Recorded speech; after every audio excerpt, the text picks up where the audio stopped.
Merci Kabouya l'homme puissant, merci Nabala l'Union sociale du Congo, merci Nabino Oyobo, ça a confiance, merci Nabino Oyobo.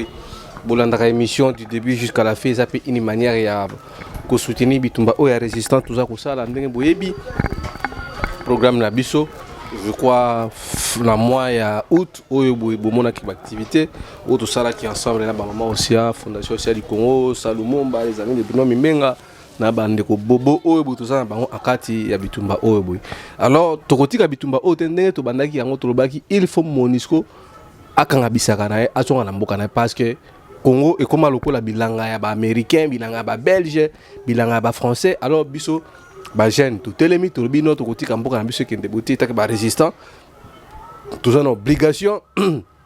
ya kobunda pour que nos Congolais a récupéré dignité nae Congolais azongisa mabele ya Congo obwe bamvuluzi babunda ki pona yango yango wana bomona ki to pesa ki ultimatum pona koyebisa ba autorité américaine parce que mokolona Anthony Blinken ayaki tout ça ki liboso ambassade des États-Unis pona kobisa que non on ne veut plus de vous donc biso ba Congolais tokati relation na bino alors to pesa ki pena Monisco ultimatum ti fait dis-moi il faut tout monde sur l'éloge je crois tout ça mardi, ça dépend de mon colonel aux émissions. Tolobaki fait du mois ce qui va tourner à Kéité, Tokozong à l'Issouana. Alors, fait du mois, oh boy, je crois que maman aussi à Lubaki, Tokozong à point de presse, et puis les 15 semaines de mois de septembre, ils ont série d'activités, oh boy, tout ça qu'on a tamé sur terrain parce que Bisso Tokolinga, tel que Bisso, bah, effort, Bisso, tout ça, li, Tolobi Bisso bilingue, tant que tu as finga Bisso. Il faut tout ça l'alliance na Poutine. Il faut tout ça l'alliance na fédération Russie. Je crois que monaki to banaki ko tambola tangu projet de balkanisation ça qui le 22 février bandeko se rappeler ça maki na Bruxelles au ba président Bélé bakenaka biso to ça activité à monene a na kisasa liboso ambassade de France. Et puis monaki pression na ba français na ba belge ba anglo-saxon ba bangaki pona ko lobela makambwana na conférence où babengisa ba président yo sopona ko revoir ba frontière mboka na biso le 22 ce bo se rappeler les sous après wana to bimaki les sous na ba activité bisusu après wana to yiki suko ça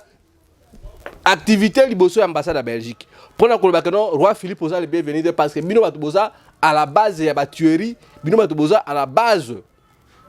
ya ba massacre sur le Canada Est parce que au même moment bozo soutenir Rwanda Burundi pour ba continuer à koboma mama na biso alors lokola boyebi biso ba résistant ba mama océan ngai na bandeko Lumumba tout ça bilenge oyo boy a même fois tango bo soutenir na biso bo mona ka ba action tout ça na bala to bandi ba activité à Monisco ba to belé a ba fatiga ba de quoi Félix ya IDPS ba zo se ka biso to ba ki to ko simate quel que soit dimension ba policier oyo boy ba so bimisela biso biso objectif na biso zali il faut ko kata relation ko benga na Monisco et puis ko benga na ba Rwanda na mboka na biso ndé to ça ki ba activité ndé bo soutenir ki biso ba Congolais to ko tanga kombote parce que ça bitumba Congo ba ndeko biso ba lingité to so senga pe bo continuer ko soutenir biso mais là ko biso to so se pena ngote je crois après wana bo mona ki ba mbaki biso na ba maman aussi dans ba ambassade ba autorité russe na ambassade na bango auto solo ki to ba na télévision té tout ça qu'on a plusieurs mbaki biso pitu keno pesa mon cahier de charge o biso ba Congolais to lingi mais et loko biso to so dénoncer yango o to so se pena ngote lelo oyo boye bomoni ke biso tango to banai ko ba ke futo coopérer na ba riche ba taliba banai ko ba coopérer na ba américain na ba européen mais lelo oyo boye tango to zaki na activité ba to na bosa ko lobela ngo a boye isale makate parce que to zaka na ba moyen te pona ko ça l'activité là à l'époque c'est beau se rappeler les sous ministre turc monsieur Erdogan ou à Turquie ayaka na Kinshasa awabo banje ayena kango saka pona ko barricader et puis bon mona activité ba bimisa ba policier belé pona ko approcher date to tchaka na bosa sous date yango c'était déjà une façon oyo boye mutu wana zaki déjà na kati ya lobbying na ba Rwandais pona kuya donc mutu wana ye mutu intercala ka makambo obiso bana ko coopérer na ba Russie yango lelo oyo boye to kamoy ba image à l'appui ezali makambo to zolo ba awa bomo na biso na ba mama océan na ba trésor kingi à l'époque na bande commission na Lumumba tout ça biso 5 chez je me trompe pas ngai Bruno Mimbenga maman Osea Lumumba King na Merlin vous mais chose grave au biso to ka moi lelo oyo boye to moni ministre de la défense congolais amoni ba pression biso to ça lokola ba bazaka na idée te baba linga ba yiba kama makambo bazo sala sans pour autant ko tuna bazo bosa ke noto biso bana ko kene ko senga coopération na ba russe bango bana ko tinda biso ba police pa bengana biso na yeba kama ko to kena même cité boso ambassade ya Russie wana ba tindela biso ba policier ba boya ba journaliste ba filmer mais lelo oyo boy ba image na biso ba vidéo ba photo ezali ministre wana azu yango akena on a réussi kotali c'est que non botala ba jeune oyo boy ba jeune congolais ba sepe sous na politique ya ba américain te alors biso to ça sima ba jeune wana to ko coopérer na peuple congolais toujours bisa monsieur Félix parce que ngai na maman aussi na bandeko misusu problème na biso ezali ti Félix ndenga za wana Félix n'a qu'à côté liboko ne peut pas Rwanda a qu'à makaliskira sauver mboka mais à se rendre compte que no batuana bazaki na ba plan na bango caché alors seul muto ko sauver Chilombo ils a peuple congolais mais le lobo moni biso passe na biso za que to libérer ministre wana ya défense ça que nous représenter biso ba congolais problème na biso za biso mo ba congolais quand on voit un ministre Gilbert comme bon a sous Gilbert ka bamba soki bo na vérifier comme ya ministre wala biso tous on a besoin Congo za la libérer mais quand nous voyons le ministre de la défense congolais Gilbert Kabanda Kurega bon ce qui na lobby que Kurega la Congo zalaka et comme on tende babaki ya mama Denis Nyakero no bino bo kabula batu banya ma Denis pardon na pour notre mais na tunikaka est-ce que comme ba congolais pendant ce temps tata autant la Congo bimana badani za congolais Kurega na Congo za te biso to bi bachi baka ba Kurega oyo isa ba kombo boye point d'interrogation. Comment est-ce que le ministre de la Défense a sauté premier?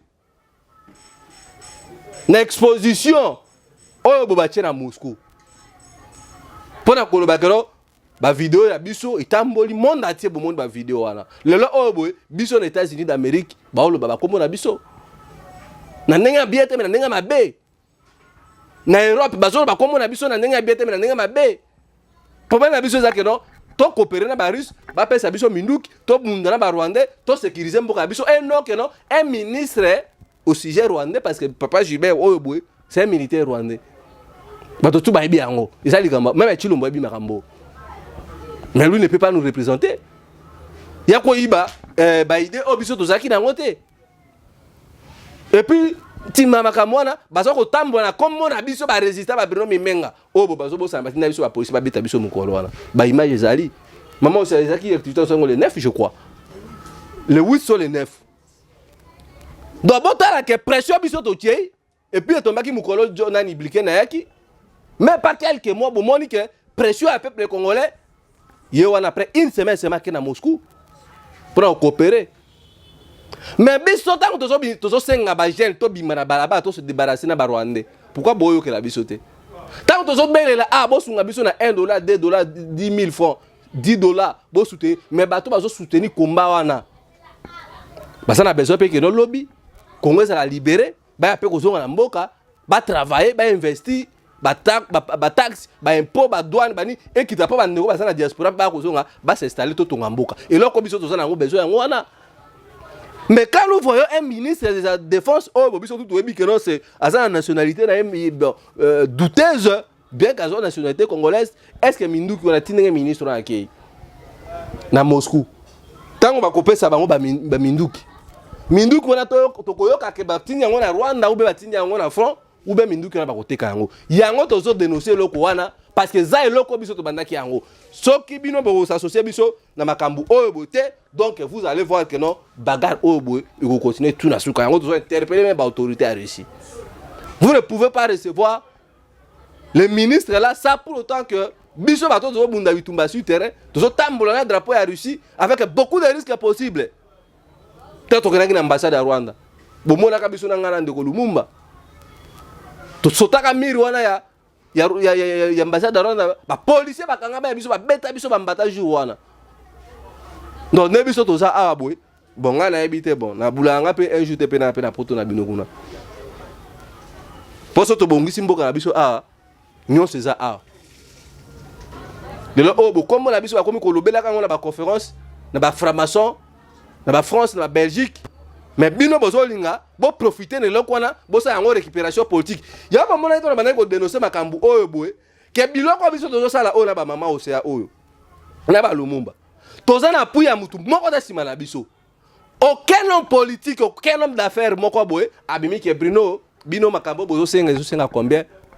na chéri bino par exemple ata $2000 wana bo sensibiliser ba jeune partout pour Bobunda, ba Monisco, na ba Américain ba kende biso mo ba Congolais to coopérer na ba Russie, na ba Russe pour to libérer mboka. OK, muto yebi ke non ou bien leader politique moko. À part ba diaspora. Wa yebi ke océan na tindra ka bino mbongo boy. Na lobi aucun leader politique, aucun homme d'affaires ou ça proche bien pouvoir bien en opposition, aucun. À part ba ndeko na biso diaspora, ba maman na biso diaspora, o ba kanisa bato bazo bunda bitumba pona Congo. To tinda bo moi $2. Moi $10, moi $50, moi 100, moi 200, moi 500, ça dépend de la possibilité mutu na mutu ndenga soa yango.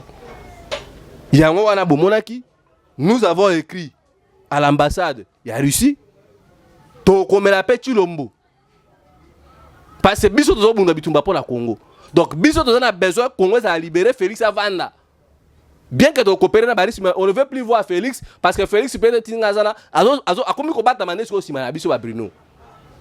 On va lui écrire et puis comme la ministre de la Défense. Parce que na yoki yango na ba source on a joué na ba ambassade. Ba lobi Félix a komi ko bata masima na biso na bitumbo to so bundo na balabala. Comment na biso na komi nini bourreau et komi bouclier à Félix. Pour ba bengisa qui même na ba téléphone la bango na maison blanche bino c'est le peuple congolais. Peuple ngoza ni ba vidéo na biso ne ba zo ka mbotinda ki. Vous savez combien bo exposer biso? Et puis, pour exposer biso, bozo continuer ko landaka batu po bo sa biso mabe. Aujourd'hui ne ko mama osea. Bobiye. Mais comme na biso bozo tambola ngo, na bisika na bino na uso bambongo, na bisika bino boka na ko luka pouvoir. Biso tozo luka pouvoir te biso za besoin makambo échanger, ba tuchi baso na mboka na bango, batu na batu batika na mboka na bango, soki bakoya baya na lulenga malamu. Et ça te que monsieur Chilombo na ministre de la défense bozwa biso bo tia biso liboso. Ceux qui ont bimi, botindi ba policier et puis bo bata marino c'est le peuple congolais qui revendique coopération à Russie et zangate. Na yoki na zu source à la source. Nous allons vous écrire et puis to komela ba autorité à Russie et puis nous allons écrire au ministre de la Défense. Il doit nous expliquer parce que everyone mutoki na biso ndemo tozo bima et puis aujourd'hui nous sommes à la sécurité sur le plan international même sur le plan interne. Bako sabiso mabe à tout moment. Disposition nini Chilombo na ministre de la Défense bino bozu pour bo sécuriser biso pour bo koma ko tambola ba photo na biso na ba vidéo na biso na ba activité tout ça. Il faut pas mo bo ka soni. Yango wana bozo mona tout ça la conférence. Tout ça ben c'est pas journaliste tout. Il y a monde entier bozo la wana. Parce que nous n'allons plus accepter que non le ministre de la Défense na gouvernement oyo boye ba koma ko tambola ba zo comme na biso ba utiliser yango. Mais nous n'allons pas lâcher. Je crois les 15, tu as une activité pour la Kokende, on ne veut plus de vous. Ce qui Félix a signé qui va connaître les Américains, les Rwandais, là ça n'engage que lui. Peuple congolais, bon, on a malamu. Biso to soutenir Chilombo, biso to bunda bitumba pour la Congo. Mais Félix a su quoi comme on a comme on a biso yena batunae. Que non, ce n'est pas moi qui est allé solliciter la Russie, et ça demande à peuple congolais. Peuple congolais ni biso na bilengo to zo bima wana. Et yango wana bomoni je crois que tu as déjà élaboré lettre aux côtés de l'ambassade de Russie et puis nous serons reçus par les autorités. Puis comme la ministre de la Défense, dès qu'il y a un aboué. Et puis moi quand on a la présence. Parce que bino kwa bozana ba idée te boyi ba idée na biso to mona ki Clément Moussa Mongolana aye ko komisa récupération politique. Or bino pe na niveau national na gouvernement na bino bozué lokwa ba commission récupération politique. Nous ne voulons plus babilo kwa newala. Ndena zolo ba awabo. Na Butembo lelo. Na Ruwenzori, plus de 7 morts. Na Butembo, 8 morts ba bomi bango. M23 ba bengani na ba soda ya gouvernement central. Disposition ni bino bozozwa. Tant que ko ba Chilombo, fais attention bisiko ko ti loboko. Na ba kama mola ki ba to be ba serango na internet. Félix a ko sa liboko moulai. Donc seule chose biso to ko sa il faut to soit Félix. to kanga Félix to zoye vanda boy to yo vanda na ah peuple congolais moko sa charger na destin na ye c'est ça on ne veut plus voir que le lobby Félix ba sala mabe biso boy na biso que Félix atika esika zali ce qui a comme ma biso ndenge to so la démarche ensemble que notre coopérer ma Russie mais tout le monde a tué mon vie mais Kabila en prison parce que le oboy ba tout so comme kokanga photo na Kabila donc Kabila za espace à tourisme ya munene na mboka na biso bozo négliger ce Kabila vani na prison à Makala par exemple pour na moment na Kabila babi au banofoot à $2 ou bien $5 beaucoup de gens iront voir Kabila to quand il Kabila tambola ka bon te to ça très attention au peuple congolais ba to na tinde bozo mona bazo tambola wana bazana ba carte na bango bazo salo bazo préparer pour na mboka o tito comme ba 2023 awa boy tokola la tokola mukape boy bokoyo ke komo susu parce que John Numbi Akima akena exil ba mona kae aza en contact na Kabila ti le oyo. Nous devons faire très attention à Batouana. Aujourd'hui babo ki biloko azoye Kabila libanda ba déguerpir na kwa leta. Nyonso na Kabila ba olo batea, il faut faire très attention. Pas ba cause ba prétexte ba immédiat biso to pesa ki bango pouvoir ba sali bo ekoso. O bango ba so préparer biso to éviter. Batouana bazana mbongo ils ont tout ba ko créer rébellion même na Kinshasa arabo yango siko zotenga mwana Congo faut bato na mi balé Tshilombo na Kabila faut benga ba au plus vite que possible sinon dans les jours à venir beaucoup ba ke Bruno uzaki na raison yango na siko botala siko boye makambo o ezo lekana na kati ya Congo za yango wana parce que Félix ne mérite pas ya kozala bisika zali wana Kamere a changé look Kamera ye akati Kovo abimi asangisi batunaye lobby depuis à peu près 2 ans Kamera zaki na prison na ba comédie oyo boye biso tout ebi makambaram mais mbongo na biso tika ko zonga te na ba projet à 100 jours Kamera eko sala apparition na e rentrée politique ya Kamera nini Kamera lobby à lobby, je vais procéder aux consultations. Il y a la société civile, il y a les acteurs politiques, et puis il y a les opposants. Il y a l'église catholique. Ce qui me se rappelle pas mon niveau de trahison à Tshilombo. Tu sais qu'il dit à quel mboka oyo na est na Ituri. À lobby Kamera za na rôle munene. Ya ko jouer pour na Congo. Rôle ngo yango oyo. Ngongango yango yo yango ngongango yango oyo boye ba chaki Kamere po ba bomba po ba ba keno élection zate nyos obozo mona Félix azo sala wana Félix aza na intention ko organiser des élections te Félix aza na besoin troubler ça na mboka po ba zo a raison ngapa ton abisa bino keno il n'y a pas élection na Congo tokoki jamais ko kene na élection na batu oyo boye na ba Tshisekedi na ba Rwanda baza na kati yana parce que ko kene na élection na batu oyo boye eza ko accompagner schéma ya balkanisation, schéma ya occupation parce que Félix a contrôlé la côté ouest. Le lobo moni, lundi batuma balobi ote président Martin Fayulu ba ko yambe na maison blanche je sais pas ya ba américain. Président Martin Fayulu azo s'opposer à la coopération ba riche ndenge na landingo na ba réseaux sociaux ba tuna ba mutu ba publier yango. Quand nous cherchons to libérer Congo ba bazo sabiso kapa batwana. C'est l'avenir va nous donner raison. Alors yango sikoyo ils ont dit que peuple congolais il faut poser libérer si ma biso ba bino memenga to changer ba figure mosusu pour na niveau ya combat to comme nango oh ils a combat moko ma sécurité ils a combat oh boy il faut soulèvement populaire et salema quel que soit Félix ndenge azo yiba ba idée na biso na batunae pour ba que na Russie ba pesa bango confiance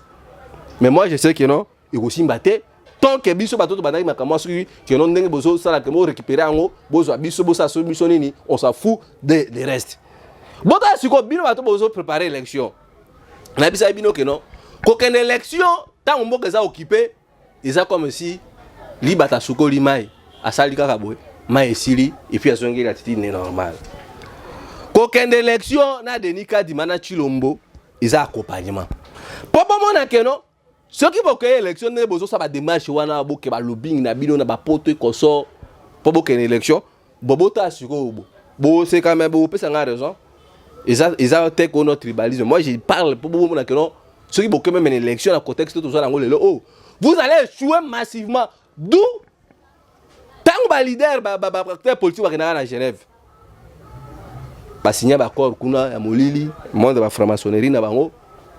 ke ba teka Congo mais ça ba leader misu ba zaka d'accord ne le wana te parce que ba Soros ba Bill Clinton ba comme ba tongo susu o bozala no na vérifier comme ba wana ba o banda ko soutenir makambo wana o madame o soki duché asa madame moko influente na niveau à Luxembourg et puis Jeannette Kabila ye mutu ba Rwanda ba utiliser kae ko pese ba mbongo pour ko corrompre ba opposant congolais ozui mwana o ya Bill Clinton Chelsea mwana Bill Clinton ozui ba autorité ya Union européenne ozui ba Jacques Attali ba Emmanuel Macron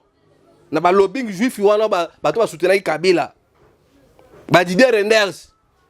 ba motu ba convaincaki ba leader politique congolais pour bateka parti est wana bozo moneza ba problème donc ba Félix bazaki a soifé mbongo ndo mona ki ba bandima ki na ba caméra ba kenda ki secret saki e le kana kana la muka yango wana ba Genève alors biso to kolinga lisusu teke ba ire wana to revoir yango lisusu yango tozo beng so mona Congo o fungola matoyo fungola miso na parce que aliro tozo kende oyo bu ba américain déjà bandi ko sala messe noire yango bo moni Félix a comme ko utiliser comme na biso ba Bruno ba maman osana ba Lumumba ke no botala ngai te sa peuple non bino mo consulter biso peuple te tant tozo sala ba effort wa to sa personnel mais ça ba diaspora mutu ba soutenir biso isa binote ke banda otama ko na biso so botala so bo kene élection ba jara biloko comment est-ce que bino même ba to bo croire que l'élection bo réussir bo za combien de députés bo botala siko ya ici Richard Tumba Ilunga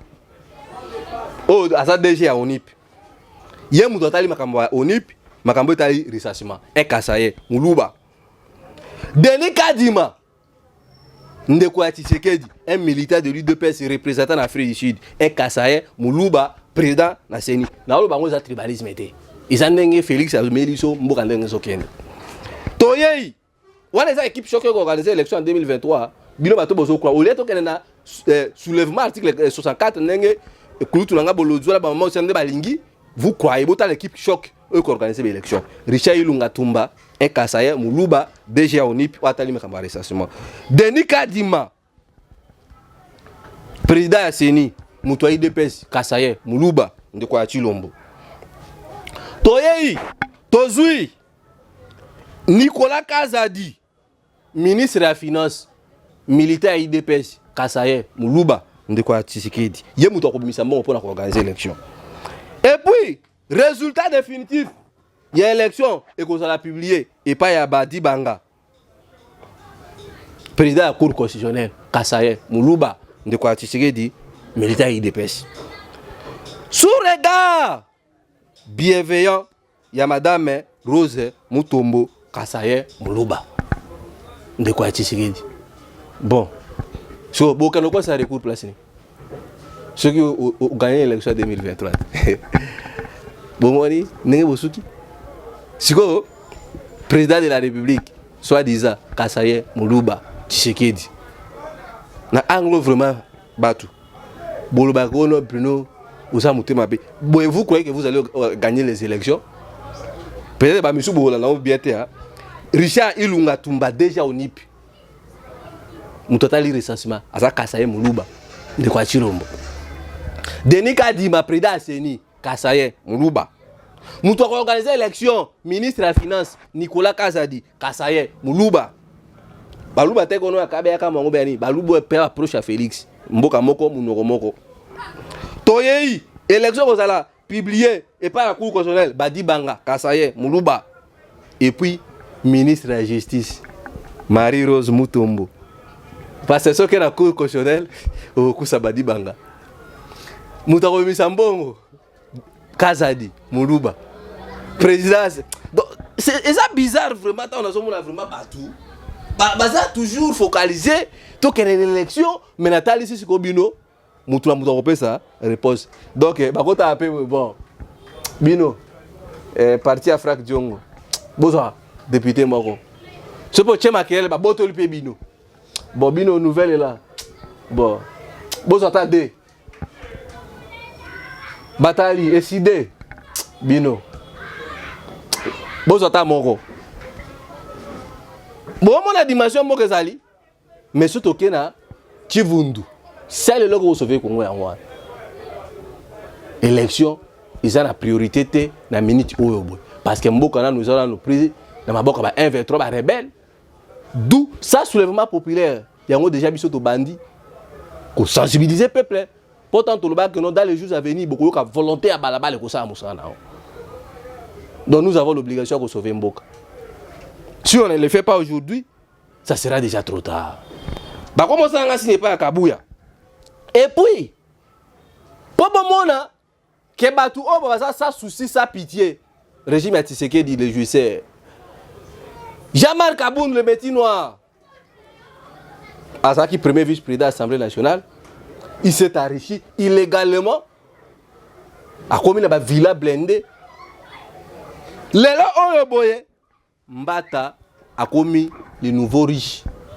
président de l'Assemblée nationale deuxième personnalité après Mbosso Botala ba fatiga oyo ande kuna biso IDPS o tire bazana sous les bois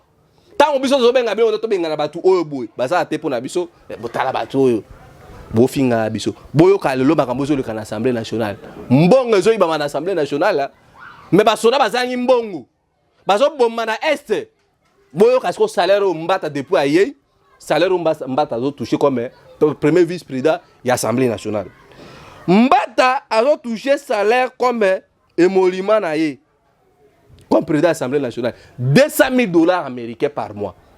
salaire Mbata ce qui Mbata a touché c'est que Mbosso a touché déjà $400,000 pour intervenir dans bango zaka ce qui président ce qui Mbata a moitié c'est que président ozoa fois deux et puis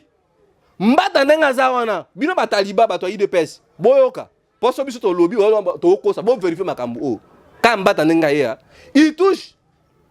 $500,000 ba pesa Mbata chaque fin du mois et pas ça malukonde mbongo na bobe portas nango ils apona ko calmer l'esprit ba député ba sa récalcitrant l'Assemblée nationale $500,000 par mois donc ça aujourd'hui déjà $500,000 plus $200,000 et émolument na déjà combien $700,000 au Mbata Zouaka pardon Kabuya tu as expliqué ba tout makambo c'est très important pour bande ba comprendre que non dimension ya mutema mabe ba to bazana ngo tant ba so ba so zanga mbongo ba so zanga biloko ko bunda le Mbata et le Mbosso na ba to wana tout azo saka mbongo ba kongomani Mbata touchaka mbongo mosusu hors commun $55,000 américains oh boy et bengami na FSR eza fonds secret de recherche ni Mbata salaka vraiment dans l'Assemblée nationale chers congolais to fungwana vraiment miso recherche ni Mbata depuis Mbata ba bien professeur d'université Mbata ta livre à pamba bo atika ko ma honte mais botala ce qui besoin déjà $700,000 plus $55,000 Mbata touchaka dans l'Assemblée nationale quand ngaye et c'est déjà $755,000 Mbata zoaka dans chaque fin du mois et puis en dehors wana Mbata touchaka $100,000 américains comme prime de flash collaboration yena Mbosso donc par mois Mbata dans l'Assemblée nationale a touché $855,000 américains t'as la dimension à monter mamabe $855,000 américains on Mbata a touché et puis bino ba fatigable ça on a pas beau mettre la moto na maboko na batu na bino et ça passe na ma bande ko ngai biso bituma na biso zali batu oh il faut ba kende yango tozo bengisa ba congolais fait du mois toza na conférence na ba maman Océa Bruno Mimbenga Lumumba Océa du Congo toza na conférence ya monana pour na orienter peuple monsieur Chilombo na ministre de la défense boki jamais koiba eloko obwe biso to bandaki bitumbana à ce moment tant biso to coopérer to senga to coopérer na ba risto tourner regard na biso na Russie bino bana bona biso ka bembesi na bino et aujourd'hui bokomi ko tamona ba image na biso le biso to komi mal vu na niveau ya occident autant ba o lobaka ba koma na biso vous consultez biso mais surtout bimi vous êtes les premiers de nous envoyer vos policiers pour ba ka obeta biso conférence on a fait du mois et puis les 15 ndeto lobaki tozara liboso ya MONUSCO pour te faire qui déjà bango ultimatum pour quitter le sol congolais élection na Congo et ko sale maté tant que le Congo ne sera pas libéré donc le ko biso zo besoin faut benga Félix ko benga Vital Kamerhe yo wana déjà bandi ba consultation na bon moi on a bisaki bino que non bato bazana chemin au dialogue ko glisser ba okende glissement na et au moment 4 ans soit 3 ans bino ce ko bobeta machine Bino bato bozana batouté. Peuple congolais, vous devez faire confiance à nous les jeunes. Makamona lobi on pas sina mutema poto na autant niveau caméra. Aya lisu so koma donc rolo caméra au jouer on comme si rolo mutema ko babena kenani. Pas keneke soki ko sa ko consulter bato. Donc tozo ngana schéma ya Edem Kojo ya dialogue. Muto ko sa médiateur makamona caméra. Mbongo ko bima kuna. Ba osa ba dépasse moko bidon. Oh, ils ont profité dans le peuple congolais. Basoda Burundais, jamais kobuna mboka na biso. Donc nous devons nous réveiller. Non à force. Il y a EAC, non à Monisco, et puis comme on a Félix Tshisekedi, je suis très clair. Nous allons rédiger une lettre. Pour dans la présidence. Botanga en haute mais pour l'an émission et puis la conférence pour tenir pour comme là. Ministre de la Défense, pour comme là. La présidence et puis nous serons reçus dans les jours à venir et pas l'autorité ici nous allons discuter. Parce que tout ça, la besoin Russie est accompagné biso, to benga na ba Rwandais, to benga na ba force wana nyoso EAC et puis to reconstituer état la biso. Et loko biso tout ça na besoin yango wana. Alors mes chers Congolais, mes chères Congolaises, mesdames et messieurs, partout où vous êtes, boye ba ke biska bozali na ba diaspora, mboka wana za mboka na binote. Mboka na bino mabele na bino za mabele ba Congo, Congo mvuluzi. Tozali sous na droit erreur te. Parce que soki bino le lobo bateri biso te. Ndenge ba exposer biso le lobby. Lobby babomi mama ndeko ya mama aussi du Congo. Lobby boko ka keno Bruno ba leva Lumumba ba leva aussi du Congo. Ya auto senga bino bo protéger biso. Na ba ndenge nyoso. To banaki déjà to la ça qui appelle la biso pona conférence to ça les plus activités to ça dans les 15. To mobiliser surtout plus que de tout ça qui se met de tout ça qui l'autre fois. Ah, tout ça a besoin de contribution à mutu nyoso. $1, $2, $3, $4, $5, $6, $10. Osunga biso. Poto bimisa sous ba chaîne et belé na balabala. Pourquoi pas to bimisa 5000 jeunes congolais na balabala? Pourquoi pas to bimisa 10 000 jeunes? Parce que toi ba jeune na koya, moi mai, moi lipa pour motiver, bon moi jima base na ma force et mon énergie. Ya bon mona kata on toujours lancer message oyoboy. Ils attaquent que non pas tout ça qui mendicité non. Tout ça qui mendicité parce que tu dis que non bino besoin d'obligation sunga biso pour biso to makazi to bunda. Pour to louer ba transport, pour to comme liboso ya Monisco. Ndé tout ça qui l'autre fois to louer qui ba transport 3 ba bus, lumumba yakina batunae, maman aussi appelle yakina batunae, ngana ina batunangai et puis bande comme tout ça qui wana mo ibili parce que tout ça qui moi cotisation depuis bosunga kibiso yango to bengi si yo komona te ki ono $5 wana na niveau Belgique au moins na ngombo moke mais pour na biso e ko sunga biso ata na bido ya mai e ko sunga biso ata na jus po bana wana tamba koya to ça la motiver bon na résistance to ça la résistance na ba policier ndenge to ça ki l'autre fois yango to bengi si bino numéro za wana plus 243 81 73 11 702 plus 243 81 73 11 702 wana ko benga biso bino bozana libanda boko sunga biso na Western Union na Ria na MoneyGram bino pe bozana kati ya mboka awa boy boko sunga biso bengi biso ta na numéro ya M-Pesa au soutenir biso pour que non les 15 tous ala ebele pour na ko telemela ba américain au tusko bazolinga kolonga mboka na biso te et puis ko telemela ba belge parce que bon moni na Mali ba Mali ba komi ko benga na ba français parce que les Français mutu ba colonizaki bango mutu bazaki à la base ya Mali biso na Congo quelque part to benga na Monisco mais to bo sensible na biso principalité cible na biso za belge za Belgique parce que ba belge wana bazo coopérer au même moment na ba Burundais bazo coopérer au même moment na ba Rwandais parce que bo monaki roi Philippe Tangwayaki akenaki tina Bukavu kozo kolongwa na kaka na Bukavu kozonga na e bo monaki o ba Rwandais basaki na mboka biso alors biso toza na guerre moko ya munene o tozo bunda na ba américain na Chilombo na ba Rwandais et puis na ba belge donc biso tout ça na besoin tout ça la force voilà numéro ezali wana nde to dicté plus 243 81 73 11 702 wala ndoko benga biso mais boza la déranger te bande ko na biso ya diaspora bande ko boza na ba province na Lubumbashi na Équateur na Congo central na Kinshasa partout na Kabeyaka Mwanga na Basoko na Bwende bo ba yebiso te ko non de ko Bruno tangu bande ko ya Goma babimaka bakena ba transport non bande ko ya Goma to babimaka bakena transport bazana droit bazwa maji alors ba mama na ngai ya diaspora ba mama ya Moto Mojali ba mama ya Océan du Congo ba mama nyoso o boyebi keno soki botelemi makambo ekotambola bino pe papa soki bosimbi biso bana bino na ba conseil orientation ba stratégie makambo ko changer parce que toza na besoin que nota to benga yo ndeko sunga biso boy bosunga biso bofunga mitema parce que mboka ezokene mabe Félix azwi mboka pesi yango pa kamera akokende na mbongo wana o akozwa corruption pa ba Rwandais na ndeko wana na Kabila Jeannette akende corrompre ba bopoza obino boyebi donc baza na coquette mbongo bakozwa ngo ta ba okene dialogue na bango babosani peuple congolais mais biso tokobosa binote parce que bitumbo tozo bunango eza noble ya lelo suki awa boyendenge boyebi toza toujours na matanga mama Océan programme ko pesa ma je crois ti fait à semaine boyeba yango mais bobenga mama Océan du Congo bo consoler parce que ça na besoin pe ya moi reconfrontation na binopo et ça la épée moi bien parce que ça la musala obu parce que ça musala ya Congo de bozo na zo forcer mais sinon douleur eza na moté makobongi ça négocier facilité nena lo barango toujours liboka pilipili si la sona moko moko te soki nza malingi dokuta ina bino na biko les ali ko ya mais point de presse avant to attaquer base ya Monisco Matondo Ingeta.